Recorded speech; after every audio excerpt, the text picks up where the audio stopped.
Hello everyone, welcome to RPSC study hub. RAS means question answer की series में आज हम बात करेंगे सीरीज़ 59 के बारे में।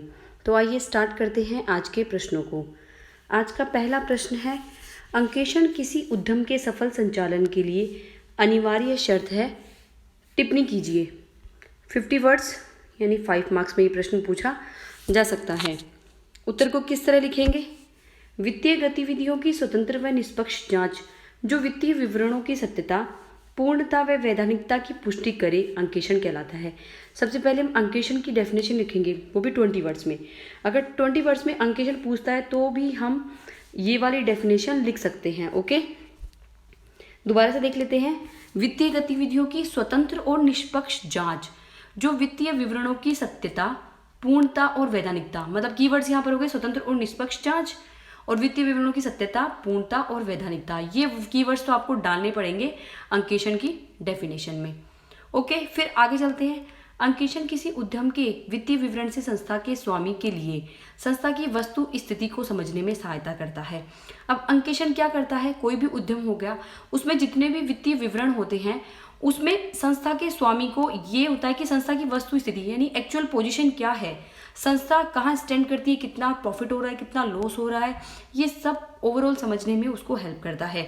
तथा संचालकों के भावी नीतियों की निर्धारण, साथ ही संचालकों को ये हेल्प होती है कि आगामी जो नीतियां होंगी, अपकमिंग जो पॉलिसीज होगी, उनका निर्धारण किस आधार पर किया जाए जिससे मैक्सिमम ऑप्टिमम लाभ उनको मिले। साथ ही संचालकों की जवाबदेहिता, पारदर्शिता और उत्तरदायित्व में भी वृद्धि करता है। तो इस तरह से एक अनिवार्य शर्त कैसे बन जाता है, ये सभी पॉइंट्स आप उसमें डालेंगे। फिर आगे देखते हैं। किसी संस्था के वित्तीय विवरण की पूर्णता, वैधता, सत्यता की जांच संस्था की ख्याति व प्रतिष्ठा में वृद्धि करती है। जैसे कि पता है कि संस्था का अगर मान लो वित्तीय विवरण हो गया, फाइनेंशियल स्टेटमेंट हो गया, तो उसमें क्या हो गया, उसकी पूर्णता और उसकी वैधता और सत्यता तीनों की जांच संस्था की ख्याति और प्रतिष्ठा में वृद्धि करती है। तो जितना ज़्यादा पूर्णता, वैधता और सत्यता आएगी तो संस्था उतना ही जो कंपनी हो गई या फिर कोई संस्था हो गई वो उतनी फेमस और उतनी ही उसको प्रेस्टीज मिलेगी, जिससे संस्था ऋण व पूंजी जुटाने में सफल होती है और गुडविल उसकी एक बन जाती है। तो गुडविल बन जाती है तो संस्था को डेप यानी ऋण लेने में और पूंजी जुटाने में बहुत आसानी होती है। कोई भी इन्वेस्टर उसमें इन्वेस्ट कर सकता है, कोई भी इन्वेस्टर इनको ऋण दे सकता है, कोई भी संस्था इसको ऋण दे सकती है। संस्था के संचालन, पूंजी जुटाने, उत्तरदायित्व के निर्धारण में अंकेक्षण आवश्यक है। तो ओवरऑल हम देखें तो अंकेक्षण आप समझ सकते हैं कितना आवश्यक है। हर चीज के लिए अंकेक्षण आवश्यक है, तो समय से पहले अंकेक्षण होना चाहिए संस्था का। नेक्स्ट प्रश्न है हमारा, सामाजिक लेखांकन के लिए भारत में किए गए प्रयास लिखिए। सामाजिक, सोशियल, ठीक है, अकाउंटिंग। सामाजिक लेखांकन के लिए भारत में किए गए प्रयास लिखिए। ये भी 50 वर्ड्स और 20 वर्ड दोनों में पूछ सकता है कि भारत द्वारा किए गए प्रयास का है क्या है। यहाँ पर भारत के प्रयासों की बात करेंगे और साथ ही सामाजिक लेखांकन के बारे में बात करेंगे। संगठनों के संचालन से समाज पर पड़ने वाले प्रत्यक्ष अथवा अप्रत्यक्ष प्रभाव के उत्तरदायित्व की पूर्ति हेतु संगठन द्वारा समाज कल्याण हेतु निवेश किया जाता है। संगठनों के उत्तरदायित्व के निर्धारण हेतु सर्वप्रथम, यानी पहले हम देख लेते हैं ऊपर की लाइन क्या कहना चाह रही है। संगठनों के संचालन से समाज पर पड़ने वाले प्रत्यक्ष और अप्रत्यक्ष रूप से प्रभावों के उत्तरदायित्व की पूर्ति हेतु संगठन द्वारा समाज के कल्याण हेतु निवेश किया जाता है। यही हमारा क्या है, सामाजिक एक तरह से लेखांकन हो गया। तो सामाजिक लेखांकन क्या होगा, जो निवेश किया जा रहा है समाज कल्याण के लिए उसका आकलन करना कि हमने कितना निवेश किस क्षेत्र में किया है और साथ में उत्तरदायित्व जो हुए हैं उनकी पूर्ति सही ढंग से हुई, कितनी हुई है, यही क्या है, सामाजिक लेखांकन है। तो उनका लेखा जोखा हम कह सकते हैं यहाँ पर। तो संगठनों के उत्तरदायित्व के निर्धारण तो सर्वप्रथम आगे हम देखते हैं कि कितने प्रयास किए गए हैं। पहला प्रयास, भारत में सच्चर समिति का गठन किया गया जिसके अनुसार सामाजिक लेखांकन को सरकार द्वारा आर्थिक व सामाजिक कल्याण की गतिविधियों को माना गया, अर्थात राष्ट्रीय लेखांकन को ही सामाजिक लेखांकन माना जाए। सच्चर कमेटी का गठन किया गया, उसमें उनके अनुसार ये बोला गया कि सामाजिक लेखांकन को सरकार की आर्थिक व सामाजिक कल्याण की गतिविधियों में माना जाना चाहिए और राष्ट्रीय लेखांकन को ही हम क्या माने, सामाजिक लेखांकन मान ले जाए।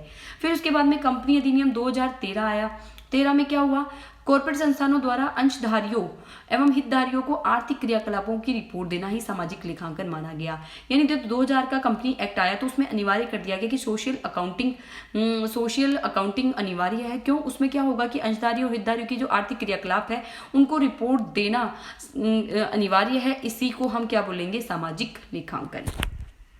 इसी से पता लग जाएगा कि किसी कंपनी में काम जो हो रहे हैं वो सोशल रूप में कितने हो रहे हैं। वर्तमान समय में सामाजिक लेखांकन का दायित्व सरकार के साथ निश्चित कॉर्पोरेट संस्थाओं के लिए भी निर्धारित किया जा चुका है। नेक्स्ट है आउटकम बजटिंग तथा निष्पादन बजटिंग दोनों अंतर संबंधित है, व्याख्या कीजिए। आउटकम बजटिंग में विभाग अध्यक्षों द्वारा प्रत्येक योजना की भावी लागतों और आगमों को पूर्वानुमानित, यानी भावी जितनी भी लागतें होंगी और आगमें होंगी सभी का पूर्वानुमान तथा विभागीय परिणामों के लक्ष्यों के आधार पर किया जाता है। अर्थात हम ये बोल सकते हैं कि आउटकम बजट में क्या होता है कि जितनी भी भावी लागत होगी और जितने भी आगम होंगे उन सभी का पूर्वानुमान लगा जाएगा, यानी कि कितनी लागत होएगी, कितना आगम होएगा, इसका पहले से ही एस्टिमेशन कर लिया जाएगा। और साथ ही विभाग के कितने परिणाम होंगे उन्हीं को लक्ष्यों के आधार पर किया जाता है ताकि उचित लागत पर बेहतर परिणाम प्राप्त किए जा सके। निष्पादन बजट सरकार के सभी विभागों के आउटकम बजटों को मिलाकर बनाया जाता है। जबकि निष्पादन बजट क्या हो गया? सरकार के सभी जितने भी विभाग होंगे उन सभी के आउटकम बजट को मिलाकर बनाया जाएगा। यानी जितने अलग अलग विभाग हो गए सारे विभागों को ऐड करेंगे और फिर उसका निष्पादन हम निकालेंगे। सीधे अर्थों में बोले संसाधनों का आवंटन प्राप्त किए गए परिणामों के आधार पर किया जाता है। संसाधन के आवंटन कैसे हो गए कि परिणाम जो है आउटकम कितना आ रहा है उसके आधार पर संसाधनों का आवंटन किया जाएगा। निष्पादन बजट तथा आउटकम बजट दोनों के संयुक्त मदों से वास्तविक विचलन ज्ञात किया जाता है ताकि आवंटित संसाधनों से अधिकतम अर्जन हो तथा सार्वजनिक व्यय कम से कम हो। तो इस तरह से दोनों अंतर संबंधित हो गए। देख लीजिएगा, काफी इंपॉर्टेंट प्रश्न है। 50 वर्ड्स और 20 वर्ड दोनों में पूछा जा सकता है। नेक्स्ट प्रश्न है प्रशासन में नैतिक चिंता से क्या तात्पर्य है? उत्तर को किस तरह से लिखेंगे? 20 वर्ड्स में, बस नैतिक चिंता 20 वर्ड्स। प्रशासन में प्रशासनिक तंत्र की वे समस्याएं जिनका संबंध नौकरशाही में जन कल्याणकारी योजनाओं तथा उद्देश्यों में बंधा हुआ है, जो जातिवाद, राजनीतिकरण, भ्रष्टाचार, गरीबी, बेरोजगारी, अशिक्षा व स्वार्थपूर्ण राजनीति इत्यादि के रूप में दिखाई देती है, नैतिक चिंता का विषय बनाती है। प्रशासन में नैतिक चिंता दोबारा से देखते हैं। इसमें क्या हो रहा है कि प्रशासन तंत्र की वे समस्याएं जिनका संबंध नौकरशाही में जन कल्याणकारी योजनाएं और साथ ही जन कल्याणकारी और उनके उद्देश्य जो भी हैं उनमें बाधा करता है, ठीक है, वही नैतिक चिंता बनती है। जैसे कि राजनीतिकरण हो गया, जातिवाद हो गया, भ्रष्टाचार हो गया, गरीबी हो गई, लाल फीताशाही हो गई, बेरोजगारी हो गई, अशिक्षा हो गई, स्वार्थपूर्ण राजनीति हो गई। इसके अलावा तटस्थता जिसमें क्या होता है राजनीतिक संलिप्तता, ये सभी इसी में दिखाई देती है जिसमें हम नैतिक चिंता जिसको बोल सकते हैं।